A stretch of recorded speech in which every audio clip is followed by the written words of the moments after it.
You should have listened when she whispered that sentence. I didn't. None of us did. In a city like New York, whispers are just background noise until they become consequences. My name is Charlotte Hayes, and at the time, I thought success meant speed, growth, and never asking permission. My company was still young, but it was climbing fast in the fashion tech space, closing deals I once thought were impossible. That night, I stood at the edge of the ardent gala ballroom, watching chandeliers scatter light across marble floors, believing I was untouchable in the way ambition convinces you that limits belong to other people. That's when Vivian Blake leaned in close, her voice soft enough that it felt like it belonged only to me, and said, "You're too big for him." She wasn't talking about size or confidence. She was talking about territory, though I didn't understand it yet. Across the room, Damian Cole arrived without announcement. There were no introductions, no need for them. The atmosphere simply shifted, like the building itself had taken a quieter breath. People made space without realizing they were moving. I remember thinking he didn't look dangerous in the way movies describe danger. He looked controlled, like nothing around him could afford to be uncertain for long. Our eyes met for half a second, maybe less, but it felt like a decision had been made without my consent. I told myself it meant nothing. That was my first mistake. In the hours before that moment, I had signed preliminary agreements that would expand my company into markets traditionally controlled by older, more established firms. I thought it was strategy. I thought it was progress. What I didn't know was that one of those structures overlapped with Damian Cole's influence in ways no one had bothered to explain to me. Vivian noticed it before I did, which is why she whispered what she whispered, not warning me, I realized later, but acknowledging something already in motion. Damian didn't approach me that night. He didn't need to. Instead, I noticed small things happening around me. Conversations paused when his name was mentioned. Executives who had promised meetings suddenly became unavailable. Nothing dramatic.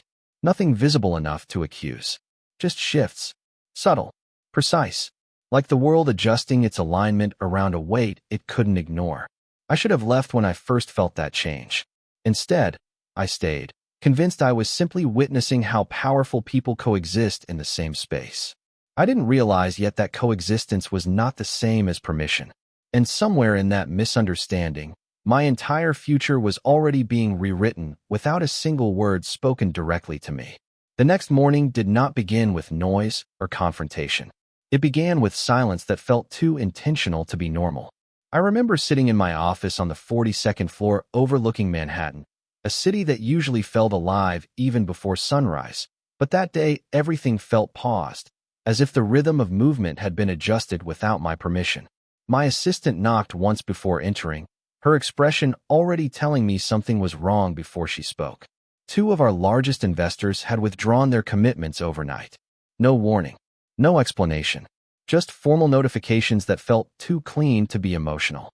I asked for clarification, expecting a negotiation issue or a delayed approval cycle, but she only shook her head and said their legal teams refused further discussion. Within an hour, it was not just one investor. It was 3, then 5, each one unrelated on paper, each one previously confident, each one suddenly stepping away with identical language about restructuring priorities. I tried to find a pattern that made sense, something rational I could fix, but the pattern did not appear in spreadsheets or contracts. It appeared in absence. By midday, 2 of our strategic partners had paused all integration work. By afternoon, a media outlet that had promised to feature on our expansion quietly removed us from their editorial calendar without comment. I kept telling myself it was coincidence, that in business, timing often creates illusions of coordination where none exists. But by evening, coincidence stopped feeling statistically reasonable. I opened my email and found messages that once took days to schedule now being politely declined within minutes. One executive I had spoken to personally just 48 hours earlier responded with a short note wishing us well in our future endeavors, a phrase so neutral it felt rehearsed. I leaned back in my chair and finally allowed myself to think about the gala again. Not the lights, not the conversations, but the shift. The way people had moved around something invisible. The way silence had followed a name before it was even spoken aloud. Vivian Blake's words returned without permission. You were too big for him. At the time I had thought it was commentary on ambition. Now it felt like geometry, like she had been describing distance between objects in a system I had just stepped into without realizing it had rules.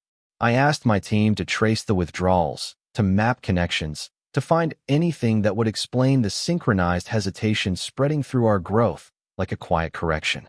What we found instead was avoidance. Every thread we pulled led to a point where communication simply stopped. No hostility, no rejection, just disappearance. That evening, as the city outside my window turned gold then gray, I received a single envelope delivered by courier. No logo, no return name. Inside was a printed copy of our most recent expansion proposal, the same document I had presented at the gala, now marked only with one handwritten line across the top. It was not a threat. It was not even a message meant for reaction. It was a reminder that someone had been watching the structure of my decisions long before I realized I was being observed. And for the first time since building my company, I understood that influence did not always announce itself through force. Sometimes it arrived through silence that knew exactly where to fall. I did not sleep that night. Not because I was afraid in the way people expect fear to feel, but because my mind refused to stop assembling patterns that no longer felt random. Every system I checked, every connection I traced, every assumption I tested led me back to the same conclusion without ever naming it directly. Someone had not attacked my company. Someone had simply removed the conditions that allowed it to move forward. The next morning, I returned to my office earlier than usual, expecting damage control to begin immediately, but instead I found order where there should have been disruption. My team was already working, not in panic, but in quiet adjustment, as if they had been instructed to accept a new reality rather than resist it. When I asked who had contacted them, they hesitated before answering. The name Damian Cole was not spoken with drama or fear. It was spoken like a reference point, something that explained everything without needing detail. That was when I realized the withdrawal of support had not been chaotic at all. It had been coordinated with a level of precision that never needed visibility to be effective. By midday, I requested a private meeting with one of the former investors who had pulled out. He agreed within minutes, which itself felt unusual given the circumstances. We met in a glass conference room overlooking the Hudson River, where he avoided eye contact for most of the conversation. When I finally asked him directly what had changed, he paused long enough for the silence to feel heavier than any answer he could have given. He said it was not a matter of fear or disagreement. He said it was a matter of alignment, and that continuing with my company would create friction he could not afford to explain.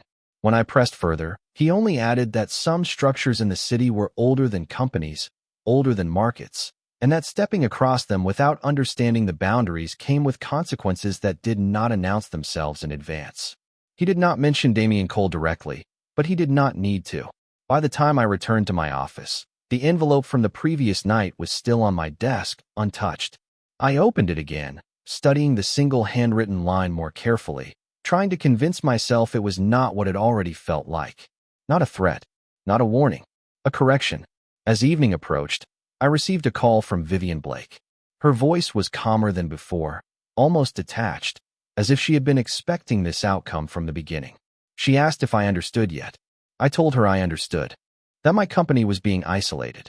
She corrected me without hesitation. She said I was not being isolated. I was being positioned. Before I could respond, she added one final sentence, telling me that Damian Cole did not compete with people he considered outside his system. He simply waited until they reached a point where they understood the difference between movement and permission. Then she ended the call without saying goodbye. I sat in silence for a long time after that, looking at the skyline of New York as it faded into evening light, realizing that everything I had built still existed, but the rules around it had already changed without my consent. I should have recognized that silence has weight in cities like this. By the third day, the absence of communication from former partners was no longer the most unsettling part of my reality. It was the consistency of it. Every response I expected to arrive, every call I expected to return, every negotiation I expected to reopen remained untouched, as if my company had been quietly removed from the active map of relevance without ever being formally dismissed. I tried to compensate through acceleration. New proposals were drafted. Alternative investors were contacted. Legal adjustments were made to bypass stalled channels. Yet every effort met the same outcome. Not rejection, not conflict, just delay that never resolved into clarity. That was when I began to understand that I was no longer operating inside a competitive environment. I was operating inside a closed one. On the fourth morning, I arrived at my office to find a man waiting in the reception area who was not listed on any schedule. He was not aggressive. He was not intrusive. He was simply present, standing with the kind of patience that suggested he had already been there longer than anyone had noticed. When my assistant approached him, she hesitated before asking his name. He replied calmly that he was there to confirm whether I had received clarity yet. The phrasing struck me as deliberate. Not information, not explanation. Clarity. I asked him directly who had sent him, and he only responded that the city does not always operate through visible communication. He then placed a sealed folder on the reception desk without urgency and left without waiting for acknowledgement. Inside the folder was a list of every active contract my company had signed in the last 18 months.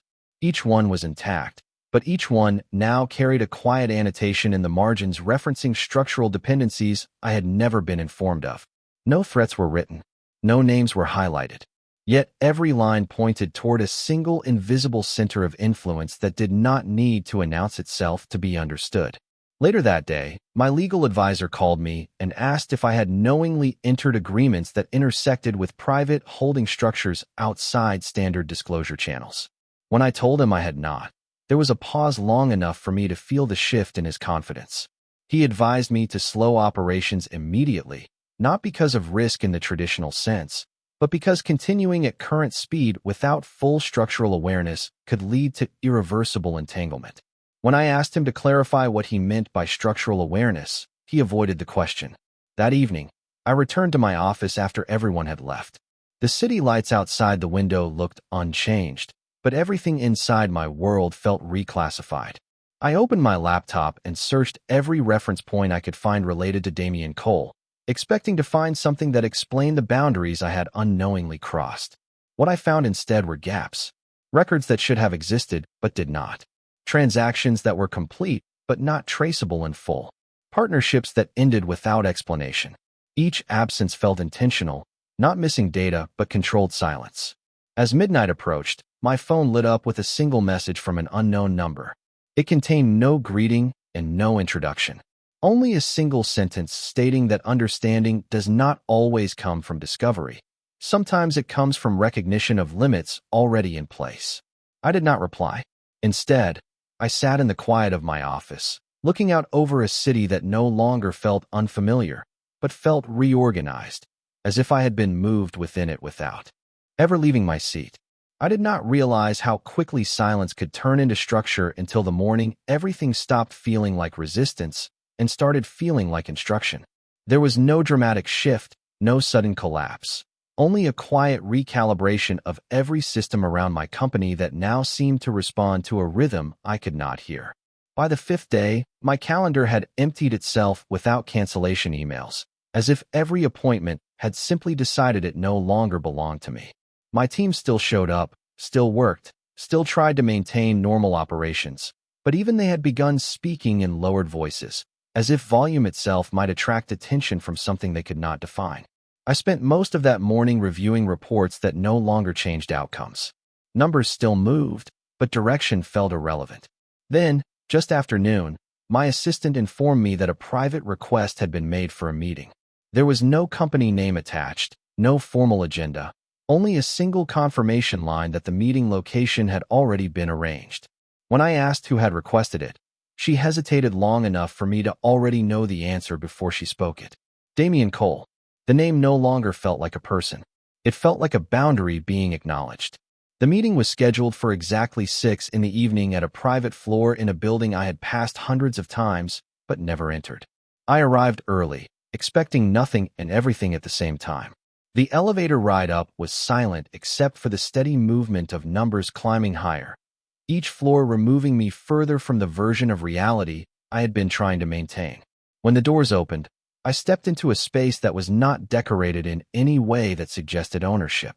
It was minimal, controlled, almost unfinished, as if the environment existed only to remove distraction. Damian Cole was already there. He was not seated behind a desk. He was standing near the window, looking out at the city as if it were not something he lived in, but something he observed. He did not turn immediately when I entered. Instead, he allowed the silence to settle first, as if acknowledging that presence was not the same as arrival. When he finally faced me, there was no expression of curiosity or hostility, only recognition, like a process completing itself. I asked him why everything had stopped. I did not raise my voice. I did not accuse. I simply asked, because at that point questions felt less like defiance and more like the only remaining form of movement I had left. He responded without urgency, saying that nothing had stopped. It had only been redirected.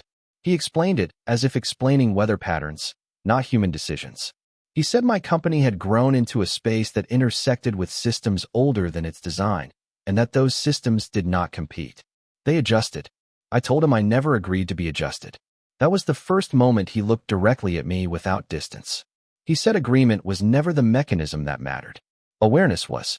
The room felt smaller after that sentence, not physically, but conceptually, as if the boundaries of what I thought I controlled had shifted inward.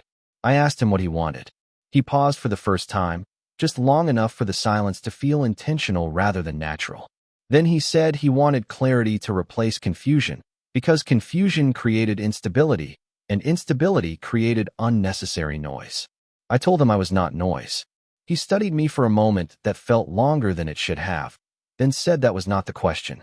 The question was whether I understood where my movement ended and where something else began. Outside the window, New York continued as if nothing had changed. Inside that room, I finally understood that I had not been removed from the system I thought I was building. I had been placed inside a larger one that had already decided what my motion meant. I remember the moment I stopped interpreting Damian Cole as a person and started processing him as a fixed point in every outcome I could no longer influence. After leaving that room, I did not return to my office immediately. Instead, I walked through the streets of Manhattan without direction, letting the city move around me in ways that felt strangely indifferent, as if my presence no longer altered its rhythm. Everything I had built still existed on paper, still functioned in theory, but in practice it now felt suspended in a system that no longer required my input to continue adjusting itself. By the time I returned home that night, I had received 3 separate updates from my legal team. None of them contained emergencies. None of them contained solutions either. They simply confirmed that several structural reviews had been initiated across my corporate agreements, and that external compliance inquiries had begun requesting documentation that had never been previously required. Each message was polite, procedural, and completely without emotion, which somehow made them more unsettling than direct opposition would have been. I did not sleep again. The following morning, I received another request for communication, but this time it was not a meeting invitation. It was an instruction to review a document package that had already been prepared and delivered digitally. There was no sender listed, only a timestamp and a note indicating that the contents were intended to restore clarity rather than introduce new information. I opened it expecting leverage, but instead found structure. Pages of my company history, investment flow, partnership alignments, and expansion timelines had been reorganized into a format that I had never seen before. It was not an accusation. It was an interpretation. Every decision I thought I had made independently was mapped alongside invisible dependencies that extended beyond my immediate network. At the center of those connections was a recurring reference point that appeared without explanation or commentary. Damian Cole was not listed as a participant. He was listed as an axis.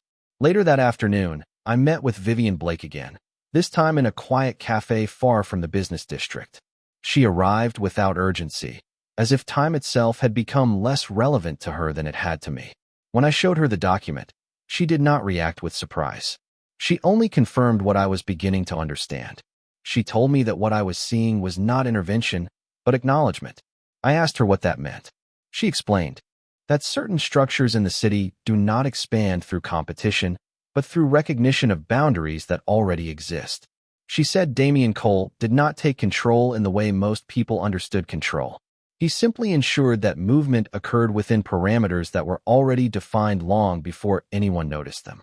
I told her that sounded like ownership without consent. She did not disagree. Instead, she said consent was never part of the framework I was trying to apply. As she spoke, I found myself thinking back to every moment of resistance I had attempted, every adjustment I had made, every strategy one had believed was proactive. None of them had been blocked. They had all been absorbed, redirected, and accounted for in advance. By the time I left the cafe, the city no longer felt like a battlefield or even a marketplace. It felt like a map that I had been walking across without realizing that someone else had already drawn the boundaries I was following. I began to understand that what I had been calling pressure was actually structure revealing itself in real time. By the time I reached the 7th day, since everything shifted, I was no longer reacting to changes in my business environment. I was anticipating them before they arrived, not because I had gained insight, but because the pattern itself had become consistent enough to predict. Every decision I attempted to make independently seemed to resolve itself into an outcome that had already been accounted for elsewhere. That realization should have felt like progress, but instead it felt like surrender without resistance. I returned to the private floor where I had met Damian Cole, not because I had been instructed to, but because every other path now felt like a variation of the same enclosed loop. When I arrived, he was already there again, standing in the same position near the window, as if time did not apply to his presence in the way it applied to everyone else. This time, he did not wait for me to speak first. He asked if I had finished reviewing the documentation. I told him I had. He nodded once, as if confirmation was unnecessary but still required for completion. I asked him directly what he expected me to do with what I had learned. He turned slightly, not fully facing me, and said that expectation was not the correct framework. He said that frameworks implied negotiation, and negotiation implied a quality of interpretation, which was not how the system functioned. I told him I was not part of any system I agreed to join. That was the first time he showed something closer to consideration than indifference. He responded by saying that agreement was not the entry point, and refusal was not an exit point. Both were simply states within the same structure. I remember feeling an unusual quietness in that moment, not emotional silence, but cognitive stillness, as if my mind had temporarily stopped trying to reorganize reality into familiar categories. I asked him why me. The question came out more controlled than I expected, but still carried the weight of everything I had been avoiding since this began. He finally turned fully toward me. For the first time, there was no distance in his expression, only clarity. He said it was not about me as an individual. It was about the point at which movement intersects with existing boundaries and either adapts or becomes irrelevant. He explained that my company had not been targeted for failure or success, but for calibration. I told him I was not a variable to be calibrated. He did not argue. Instead, he said that resistance was also a form of data, and that all data eventually resolves into understanding. I left that meeting without being dismissed, without being restricted, and without being free. That distinction was what I could not stop thinking about afterward. In every direction I considered, I found continuity instead of choice.